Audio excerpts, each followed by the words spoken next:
Wallace finds top shelf back corner. Carlow is going to take the 4-1.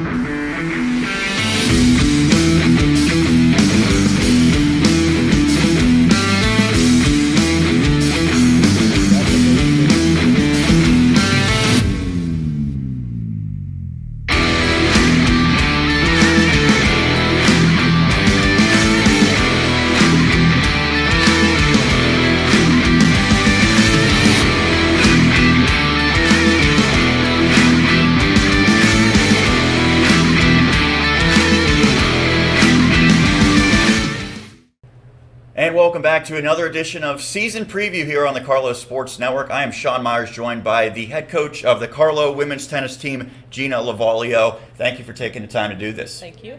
So let's jump right into last year. The Celtics went just 1-6 overall. What were some of the factors that led to that record? So we actually are in a really difficult conference. A lot of our teams that we play are pretty great teams, and we had 2 freshmen that came in last year, really great players. A lot of our matches actually were pretty close. So with tennis, you don't really see like the scores that lead up to that final number, and we came pretty close with doubles and singles for those matches. So we're hoping for a little bit of a better season this year. When you go back to last year, that 1-6 record, how did that compare to the expectations and the goals that you and the team had set? So we set goals to play our best and our hardest out on the court every time we went out. And I was very proud of our team, and so was Samantha, our assistant coach, every single match we played. There were 5 players who graduated from last year's team. What was notable? What are you going to miss about those who've moved on? I will miss all 5 of them. I was with them all 4 years. They were with us at Carlow on the tennis team. A key player we had was our one spot, Emily Armstrong. And she was the captain. She brought a lot of strength to our team, and she's actually helping us out this year playing with the girls during practice, so that's a nice thing. And all the girls are actually academically doing very well. They all are, 2 of them are nurses. They already got jobs, so keeping in touch with them and seeing how their life is doing outside of Carlow. It was also significant for you last year because even though you had been with this program for many, many years, it was your first year as the head coach. Right. What did you learn? Because I'm sure there's a big jump between an assistant coach and running the program. It is a big jump. Luckily, I have Sam that helps me out, and she's been around with us for quite some time. So both of us leading the team is actually really beneficial. Being the head coach, a lot more responsibility, a lot more things fall on you. But I'm excited and I love our team. So I know you referenced some freshmen that were key Yes. last year. Who are the notable returners this season? So we have Ashley Bowser. She'll be a sophomore. Caitlin Hoag as well. She'll be a sophomore, and she is a sophomore. And then we have she's a junior. She'll be graduating next year, but she's in her 4th year of playtime with us, Jules Mamajek. So those 3 returners are very key in our team this year. And you surround those 3 with a bunch of newcomers Yes. who are significant players new to Carlow this year. So we have a freshman, Eliza. She's coming on. She was a recruit from this past season. And then we actually have 4 walk-ons this year to join our team. They're excited to play. We're excited to have them. So we'll see. This is a very big building year for us. Well, you mentioned walk-ons versus recruited players. When you do recruit players, what are some of the qualities that you look for? So we look for what school they attended for high school. What if they played singles and doubles? We definitely want them to play both. What kind of player they were, teammate, and then also their grades. Their grades are very important coming to Carlow. We get a lot of students that are available to get the blue chip. We have a student coming in hopefully next year that's available to get the blue chip, so that's that higher GPA, good SAT scores. So it's a very high academic school. We're here at the Alpha Complex in Harmerville. This is where your team practices typically. What has been the focus of the practices this off-season? Off-season, we don't really do too much.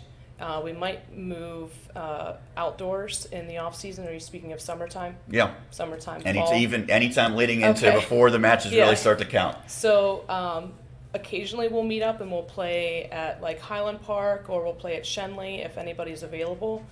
We have a few girls that don't live nearby, so they're unable to.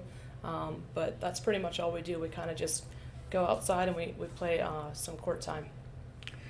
There's 8 players on this team's roster for 2019-20.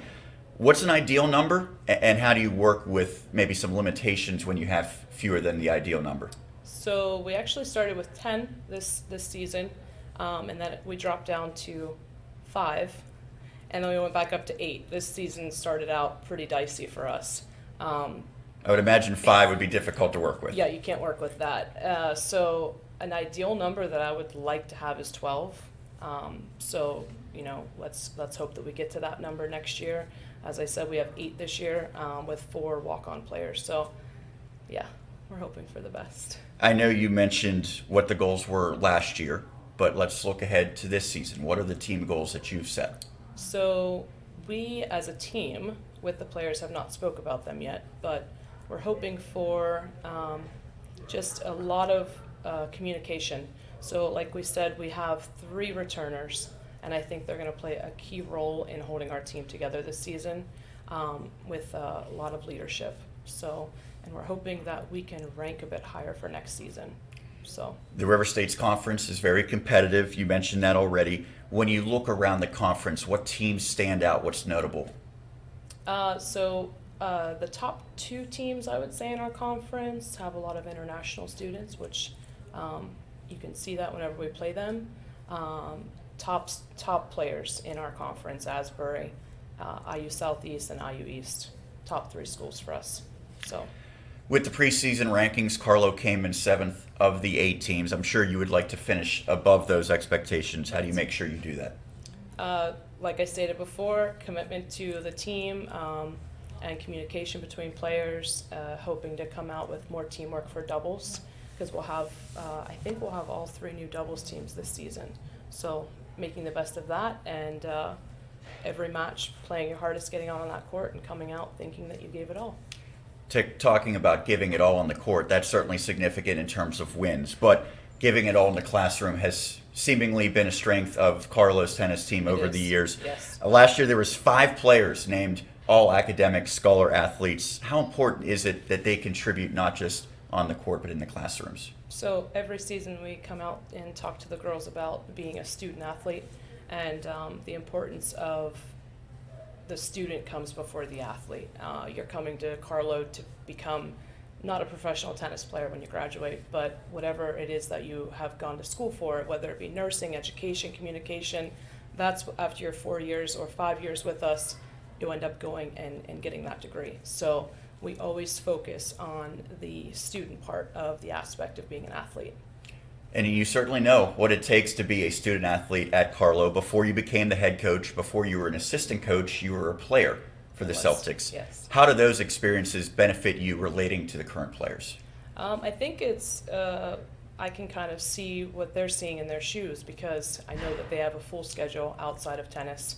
I know that we have late practices here twice a week, plus 2 workouts a week, plus their full-time schedule. Nobody's part-time on our team. So I take all of that into account, and you know, it's a juggle, and they all do it, every single one of them. So. Lastly, what is your favorite aspect of being the tennis coach at Carlow University? I think that the commitment to the team, and they become our family. So I love all the girls, and we have like 6-hour bus rides together, and it's a lot of bonding, a lot of team bonding for 5 months, I would say, of the year. So. And certainly if you win, those bus rides on the way back are probably Right. a lot more enjoyable. Yeah. Well, hopefully you'll be having some enjoyable bus rides this year. We appreciate the time. Good luck heading into this season. Thank you so much. I appreciate That is it. Gina Lovaglio, the head coach of the Celtics. We continue the season preview for the Celtics women's tennis team. I'm Sean Meyers, joined by a sophomore player, Caitlin Hoag. Caitlin, thank you for time. Let's talk about last year. It was your first year playing with Carlow. Take me through how you evaluated your performance.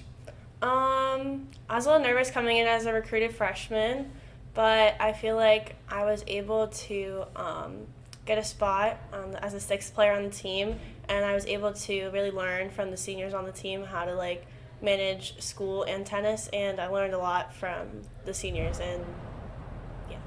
How did you handle the adjustments of going from high school tennis to college tennis, and what was the toughest part of that transition?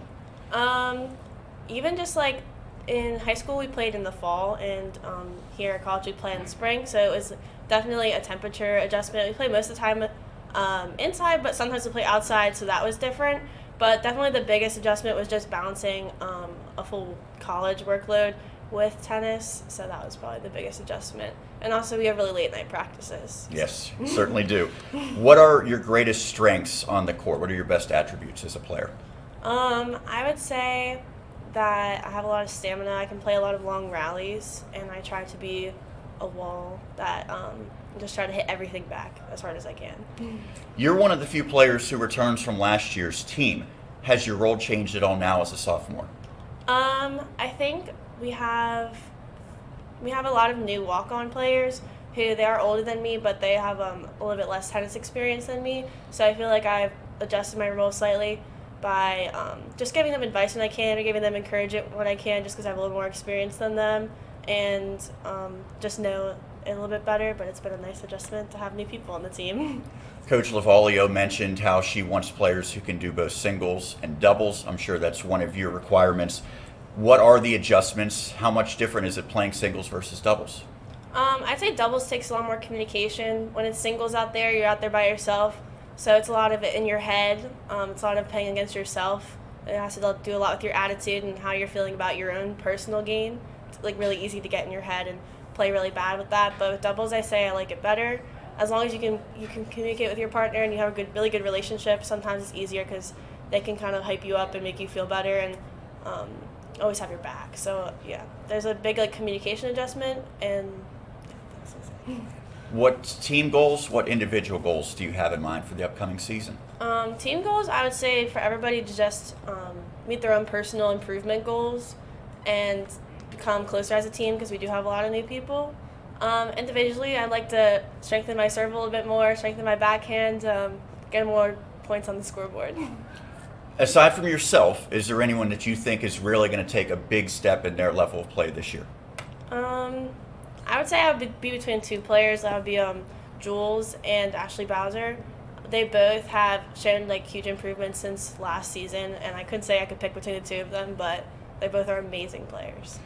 So your home court is the Alpha Complex here in Harmarville. You're not going to be playing here very much in match play this season. Is there a particular visiting court that you really enjoy playing at?